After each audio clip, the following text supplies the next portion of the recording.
Assalamualaikum warahmatullahi wabarakatuh. Perkenalkan, nama saya Wafia Gita Pramesti. Saya merupakan mahasiswi Fakultas Hukum Universitas Islam Bandung Angkatan 2020. Dengan kesempatan ini, izinkan saya untuk memaparkan hasil penelitian yang telah saya lakukan dengan judul Pertanggungjawaban Pelaku Usaha yang menjual produk sunscreen dengan SPF di bawah batas minimum ditinjau dari Undang-Undang Nomor 17 Tahun 2023 tentang Kesehatan, junto Undang-Undang Nomor 8 Tahun 99 tentang Pelindungan Konsumen. Baik, latar belakang dari penelitian ini didukung dengan adanya permintaan yang meningkat akan produk sunscreen atau tabir surya di dalam kebutuhan primer masyarakat untuk melindungi kulit dari efek buruk paparan sinar matahari. Suatu produk sunscreen yang dapat beredar itu harus memiliki standarisasi nilai SPF. SPF atau Sun Protection Factor merupakan suatu angka yang berfungsi untuk menilai jauh mana produk sunscreen itu dapat melindungi kulit dari sinar UV. Standarisasi nilai SPF diatur di dalam Peraturan BPOM Nomor 30 Tahun 2020 dalam lampiran 4, yang dimana pada peraturan tersebut dijelaskan batas minimum SPF di dalam suatu sunscreen itu 0. Kosmetik yang dibuat sebelum dilakukannya peredaran itu harus didasarkan pada persyaratan yang sesuai dan memberikan efek aman kepada konsumen, sebagaimana pasal 142 ayat 4 Undang-Undang Kesehatan. Walaupun terdapat ketentuan yang mengatur, namun tetap saja terdapat ketimpangan yang dapat diidentifikasikan melalui fenomena yang terjadi. Demi adanya penjualan sunscreen dengan SPF di bawah batas minimum, sehingga terjadi ketidaksesuaian antara apa yang sudah diatur di dalam Undang-Undang Perlindungan Konsumen dan Undang-Undang Kesehatan. Yang dimana seharusnya pelaku usaha di dalam mengedarkan suatu barang itu harus sesuai dengan syarat dan informasi yang sesuai. Adanya fenomena tersebut juga dikuatkan dengan penjelasan publik yang dilakukan oleh BPOM RI tanggal 4 September 2023, yang dimana dalam penjelasan tersebut menjelaskan mengenai data di dalam periode tahun 2020 sampai 2023, terdapat sebanyak 16,67% produk sunscreen itu tidak memenuhi data dukung klaim SPF. Dari adanya ketidaksesuaian antara ketentuan yang berlaku dengan yang sebenarnya terjadi, itu memperoleh identifikasi masalah. Yang pertama, bagaimana perlindungan hukum bagi konsumen yang memakai produk sunscreen dengan SPF di bawah batas minimum, dan selanjutnya, identifikasi masalah nomor 2, yakni bagaimana tanggung jawab pelaku usaha terhadap konsumen yang dirugikan akibat penjualan produk sunscreen dengan SPF di bawah batas minimum. Selanjutnya, untuk kasus yang saya angkat, ialah terdapat konten kreator yang melakukan uji coba terhadap beberapa produk sunscreen ber-SPF 50 yang ia pakai di tangannya selama kurang lebih 4 jam.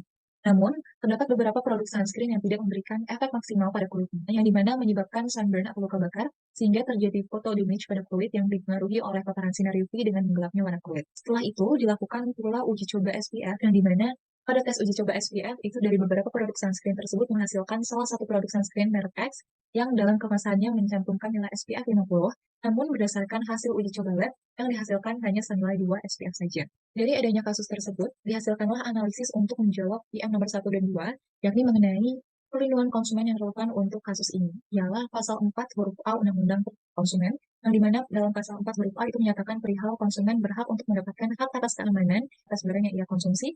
Selanjutnya pasal 4 huruf C, yang dimana konsumen itu berhak untuk mendapatkan hak atas informasi yang benar atas barang yang ia terima, dan juga pasal 138 ayat 1 dan 2, pasal 142 ayat 4, yang menyatakan bahwa peredaran kosmetik yang diedarkan itu harus sesuai dengan standarisasi yang sudah ditetapkan. Selanjutnya, untuk teori pelindungan hukum yang digunakan dalam penelitian ini ialah teori pelindungan hukum menurut Muhammad Isnaini, yang membaginya menjadi dua, yaitu internal dan eksternal.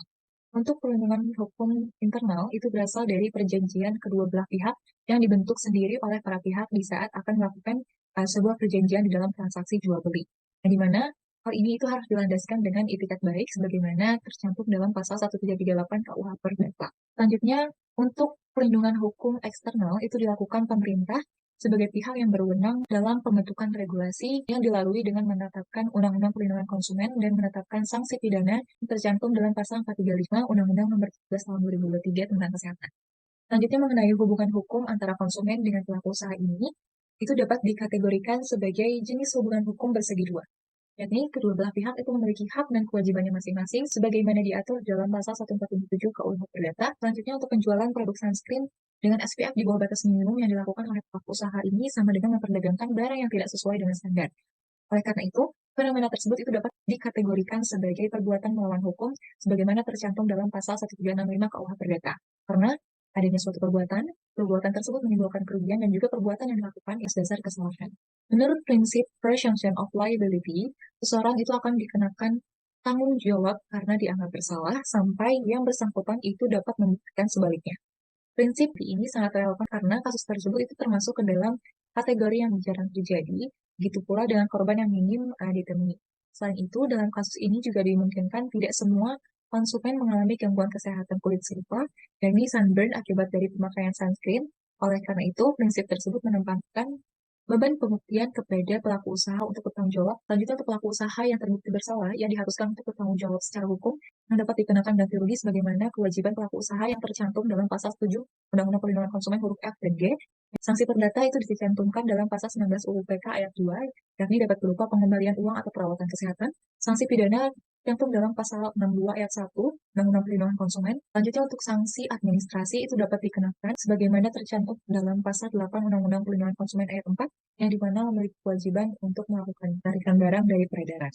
Selanjutnya untuk simpulan dan saran, di sini simpulannya, perlindungan hukum bagi konsumen itu dilakukan dengan memenuhi hak-hak konsumen sebagaimana tercantum dalam pasal 4 UU PK, yakni sebagai bentuk perlindungan hukum yang dilandaskan pada etikat baik. Selanjutnya, di dalam prinsip presumption of liability, pelaku usaha itu yang merugikan konsumen perlu bertanggung jawab dengan memberikan ganti rugi dan dapat berupa sanksi perdata, pidana, administratif. Namun, pelaku usaha dalam hal ini juga dapat dibebaskan dari tanggung jawab apabila ia tidak bersalah. Untuk saran, konsumen harus bertindak cerdas dan waspada terhadap barang yang beredar di pasaran. Dalam hal ini juga pemerintah harus bertindak tegas pada penegakan hukum yang lebih ketat guna melindungi konsumen. Selanjutnya, untuk pelaku usaha sendiri dalam menjual produk itu harus memperhatikan pasal 7, 8, 9, dan 10 Undang-Undang Perlindungan Konsumen mengenai kewajiban pelaku usaha, mengenai larangan bagi pelaku usaha, dan juga larangan mengenai iklan yang menyesatkan. Yang dimana dalam hal ini pelaku usaha itu dapat melakukan peningkatan mutu penjualan sesuai dengan standarisasi. Lalu pelaku usaha juga dapat memastikan bahwa produk itu telah memenuhi standar keamanan dan mendapatkan izin edar dari BPOM sebelum dilakukannya peredaran. Sekian dari saya. Terima kasih. Wassalamualaikum warahmatullahi wabarakatuh.